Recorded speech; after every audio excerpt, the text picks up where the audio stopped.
topic is all about how to conquer your fears. So this topic is a platform written by Joe Hiccup of Underpants Office. There are 5 great ways to conquer your fears. So, fears na pag-usapan natin ay yung mga fears na Fears na takot. fears of Love. Oh. snakes or spiders, fears of water. Kasi, ako may fears sila ko sa Sa uyab. ayun na yung kung pumunta sa Kandingon di ka. may fear ako kasi natakot ko na may shark sa Shark. Shark. Warrior, di ba? merong iba rin sa atin may How to fear be a of warrior. Yeah, that's right. people like him, yes. Then,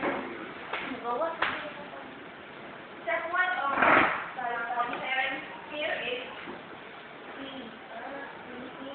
realize that everyone will be afraid of something.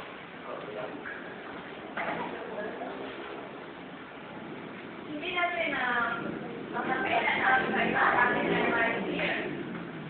Kaya, huwag yung isipin na kahit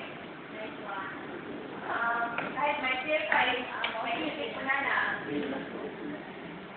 kahit may fear ka, may isip mo sa sarili mo na at naman kasi may fear ka, tapos yung iba nakakagawa ng isang bagay na hindi mo nakagawa.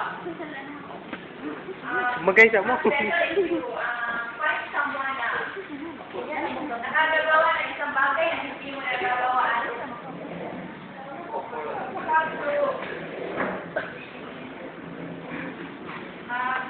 Makinig ka ng advice na kung paano na nagagawa ng mga bagay na hindi mo naman nagagawa. Second tip is, you don't have to overcome your fear all at once. Hindi mo kailangan na i-overcome yung lahat ng fear mo sa mga bagay in one day. Na i-overcome mo lahat talaga na may fear ako sa ganyan, kailangan ko i-overcome na sa ganito talaga, sa itong oras, sa itong panahon. Kailangan na mag-isa ka lang you make an Mira ba? outline sa mga bagay na nakakapag fear sa'yo, i-lista mo lahat tapos pumili ka lang ng mga bagay na gusto mong i-overcome sa araw na ito, hindi sa lahat-lahat ka lang i-overcome na lang. Next is approach your fears as opportunity for growth. Lahat tayo diba, hindi naman naiiwasan very fear tayo kaya hindi natin gusto na magkaroon tayo ng fear sa isang bagay kasi hindi naman talaga natin maiiwasan na magtakot tayo sa mga ganyan. Kaya kailangan na isipin mo lang na ano lang mga binisip Zero. kapag ginawa ko Di ba kita? ang bagay na hindi ko gusto na gawin. Then, ano ang mangyayari ko?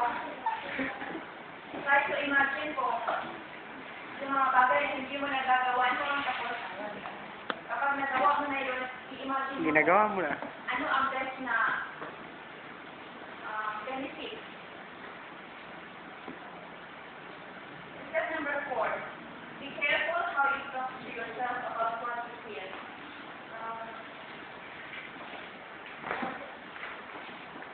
Instead of convincing yourself to believe the worst about something you fear, you must try to imagine it the best.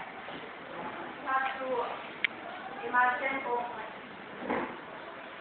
ano ang positive things na mangyayari kung Dapat jud kun kan magusog ka kun kan parihaman mo. Magusog jud karon.